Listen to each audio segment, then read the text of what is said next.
Hey, what's going on? So, if you've watched me before, you've seen me out in the wild searching for movies, but I wanted to make a video showing my favorite movies of all time. So, that's what I'm going to do. I'm going to narrow it down to 25, and I'm going to try to be as honest as possible. I'm not just going to try to name stuff that'll make me sound hip. A lot of the things I list are very unhip. I have a weird sense of humor. Surprisingly, a lot of these movies are pretty mainstream, so I'm not going to only pick weird stuff. And there's a couple stipulations. I'm going to try to have it be only one movie per director, and also not more than one movie with the same lead actor. There's going to be a lot of comedy movies on this list, but I don't want it only to be comedy movies, so I'm just going to give honorable mention to things I used to watch all the time, but they might not be like my favorites as much anymore. I still like them a lot, but yeah, so things like Billy Madison, Tommy Boy, Wayne's World. I do love Wayne's World. I was very tempted to put Wayne's World on the 25 list. Anchorman is another one I was tempted to put on the list. And some more honorable mentions are the Texas Chainsaw Massacre, Over the Edge. This movie is crazy. I love the atmosphere of this movie. Same with this one. This is one of the best punksploitation movies, class of 1984. I was very tempted to put this on the list. RoboCop. Also another comedy I was very tempted to put on. The Jerk. Also Vacation. Die Hard. Cannibal the Musical. I'm not kidding you. This is one of my favorite movies. Cannibal the Musical. I was even tempted to put Ernest Goes to Camp on there too. Now, time for the list. I might regret putting this one on there, but this really changed my life. It really shaped who I became, probably for the worse. And that's Mallrats right there. Clerks is a better movie, but I watched this one first, and yeah, I just think I go back to this one more than Clerks. And yeah, I really like this movie right here.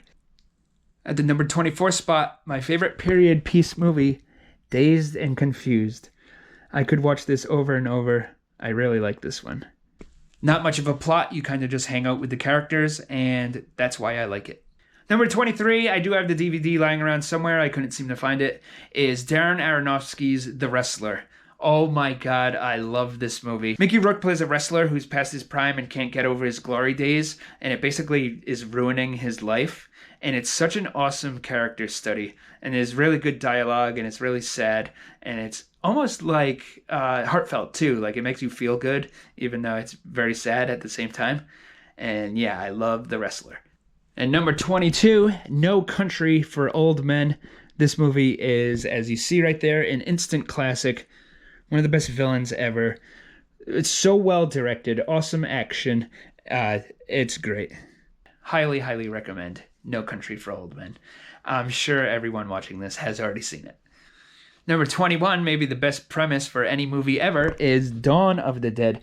But I actually prefer this version more, Zombie.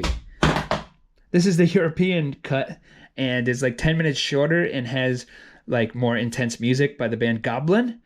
And it's less silly, and I think I prefer watching this one. So this spot is Zombie / Dawn of the Dead. I'm a big fan of Christmas Vacation and also A Christmas Story, but I think I enjoy Home Alone just a little bit more. And surprisingly, it's not because there's slapstick at the end. I think it's a really heartfelt story and really funny up until that point anyways. For number 19, I'm going to go with Napoleon Dynamite. It's such an awesome, funny movie, and I really appreciate how the humor is clean. It's, I think, PG-13, maybe only PG. There's nothing really risque in it. I think at one point they talk about, breast enlargement pills or something. Besides that, it's totally clean, and it's hard to be clean and funny. So, huge props to that movie. For number 18, I'm going to go with The Breakfast Club, which I feel is the granddaddy of all teen comedy drama movies. So yeah, I have to put Breakfast Club on there. It's hilarious. The dialogue is awesome. And it's true to life. I think it captures the teen experience so good. And definitely way better than anything that came before that. And probably since. Breakfast Club is awesome. At number 17, we got One Flew Over the Cuckoo's Nest. I read the book. I think the movie is just as good as the book. Jack Nicholson, he's awesome. The lady who plays Nurse Ratched, she is very good as the villain. Oh my god, you hate that woman. And this is an awesome movie. So number 16, and the only one on the top 25 that I actually don't own, is The Florida Project. And oh my God, that movie is so amazing. It's kind of a sad drama, but it's also super funny at points. It's about a girl in her early to mid 20s who has a young daughter, and they live in a crappy Florida motel. And it's just about their life. And oh my God, it's so like gritty. It's almost like the movie Kids or something, but like if they were like 8 years older and then had a kid and then it followed them. It's my favorite role by Willem Dafoe. He's in it, and his character is so awesome. He's such a good actor in that movie. Number 15 is Stand By Me. Oh my God, this movie's great. Movies are so bittersweet where like you like them and enjoy them, but like a lot of times you're kind of sad while watching them because like you wish you were still young. And yeah, but this is such an awesome movie. I love it. Stand By Me. The next movie, also kind of bittersweet and sad, and the only documentary on the list is American Movie. This is so fantastic. Unfortunately, this guy died last year, and that's very sad. His name is Mike Shank, and this guy is Mark Beauregard, and it's a documentary about him trying to make a movie, and he is very like eccentric and quirky, and it's awesome. That's all that there is to say. Not really describing it very well, but track it down because it is awesome. So many memorable lines. I quote this movie like weekly. The next movie on the list is A Good Time. It's Good Time. This movie is so awesome. Robert Pattinson, yes, the guy from Twilight, is an amazing actor, and this is my favorite role by him. This is directed by Josh and Benny Safdie, who did Uncut Gems. I actually prefer this movie. Robert Pattinson here plays like just the most morally corrupt character ever. He basically gets his special needs brother to rob a bank with him, and then they're like on the run. Yeah. Crazy things happen. Highly recommended. Number 12, I might regret this movie because it's not very good, but it gives me so much joy and it's so much fun to watch. Fred Savage in The Wizard. I could easily watch this movie once a month. I like it so much. Also, honorable mention to John Carpenter. I'm a big fan of Halloween, but I think I prefer The Thing and They Live even more. Narrowing these down is getting harder. I did need to have Stanley Kubrick on here, and the two I'm picking, it's a tie, are not the most popular Kubrick movies, but they're my favorite. One, actually, a lot of people don't like. So a lot of fans of Stephen King don't like this movie, and Stephen King doesn't like it himself, but I love it and think that it's great. And I also love Full Metal Jacket. I think a lot of people would have put A Clockwork Orange or Dr. Strangelove on the list for favorite Kubrick movies, but they're not my favorite. So at number 10 is Falling Down, starring Michael Douglas. I love this movie, and I also feel that in the 90s, they really didn't make many movies like this. It's almost like a very high-budget exploitation movie, and it is fantastic. It kind of reminds me of Taxi Driver, which is another honorable mention. Taxi Driver, great movie. Honorable mention to that one. But yes, Falling Down is number 10. Definitely track that one down. You might think this is a little crazy that this movie makes the list, but Taxi Driver doesn't. At number 9, Ace Ventura, Pet Detective. I love this film. And what elevates it above just a wacky comedy is it's framed like it's a thriller. And that makes it so genius in my mind. Number 8, Buffalo 66. This is so awesome. This is like the most artsy-fartsy movie on the list, but it's not really artsy-fartsy. Vince Gallo's character in this is so awesome. I just love everything about this movie. I love every second of it.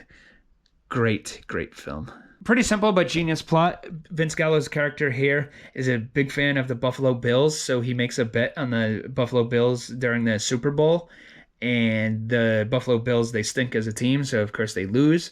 And he can't pay the bet that he makes. So instead of getting like killed by the bookie, he has to go to jail in someone else's place. He pleads guilty to a crime he didn't commit. And then when he gets out of jail, he wants to kill the Buffalo Bills kicker. It's almost like if Ray Finkel was the star of Ace Ventura. But yes, love this movie. Can't say that enough. Number 7 is The Naked Gun. Don't need to say much about this. I'm sure you've seen it. It is hilarious. I'm going to cheat again. Number 6 is a 3-way tie between Teenage Mutant Ninja Turtles, Pee-wee's Big Adventure, and The Goonies. This movie is so well done, and you couldn't ask for a better Ninja Turtles movie. and it is fantastic. This is also like, how could there possibly ever be a better Pee-wee movie? But yeah, oh, it's so good. It's Tim Burton's first movie and his best movie, in my opinion. I love this film. And The Goonies, this is the ultimate kids movie and the movie I've seen more than any other. I love The Goonies. Honorable mention to Bill and Ted's Excellent Adventure. So number 5 on the list is an Arnold Schwarzenegger movie, and there's so many by him I could have picked. I love Total Recall, love The Running Man, I love T2, but I didn't pick T2, I picked The Terminator, because this one is just a little bit better, in my opinion, than T2. The first one, it's grittier, it has better music as far as I'm concerned, it's like has more intense action, it's like actually kind of scary. I'm sure everyone here has seen this movie, but if not, you definitely need to check it out or maybe give it a rewatch. The list also has a really good sequel, but I prefer the original, Back to the Future. This is such a perfect movie. It's funny, it has action, it has good special effects, it has a good story. It's just like so well done. Love Back to the Future. Back to the Future 2 is really good. Back to the Future 3, I don't think people like as much. I just think it's okay. I agree with that it's not quite as good. But yeah, awesome series. So at the number 3 spot, I said I only wanted one movie per director on the list. And it's specifically for Tarantino because it would be, boring with like 8 Tarantino movies. So I have to narrow it down to one. I love Pulp Fiction. Surprisingly, his newest movie, Once Upon a Time in Hollywood, I think this is fantastic. I also really like Kill Bill. But number 3 on the list, my favorite Quentin Tarantino movie is Reservoir Dogs. I feel bad like saying like, oh, you peaked with your first movie, and I don't really think that's true. This is just my favorite one to watch because I just love the dialogue. I think it has like perfect dialogue. And yeah, so number 3 is Reservoir Dogs.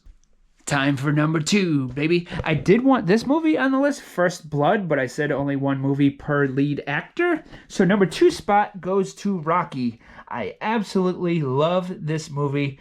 There's so many quotable scenes in this, and it is just a work of art. I'm sure everyone has seen Rocky, but in case you haven't, he's a 30-year-old boxer, which as a boxer, that's considered past your prime, and he's kind of wasted his life. But he does get the chance to fight the heavyweight champion of the world. It's kind of a fluke thing. And at first he doesn't even want to fight him. That's one of the best scenes where the promoter says like, oh, how would you like to fight Apollo Creed? And he's like, no.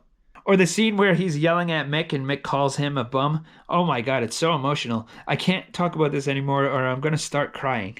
So it's time for number 1, baby. I feel a lot of people aren't going to really get the appeal of this movie. You kind of either like it or you don't like it. A lot of people aren't going to fully get it. It's not a parody movie. A parody movie is like, Scary Movie, where it's like in Scream they have Officer Dewey. Then Scary Movie is like Officer Doofy. This is more just a satire of a very specific thing, which is 1980s camp movies. And the movie I'm talking about is Wet Hot American Summer. My all-time favorite movie. I wish I lived in this movie, in this world. Every time I watch it, by the end, when the end credits come on, I feel so sad that it's over. Like, I wish like it could just last forever. And very effective, very, very funny movie. But once again, not for everyone. But yeah, this is my favorite movie of all time. And I appreciate you watching. Like and subscribe. You can join my Patreon. That would be helpful. And I'll see you next time around.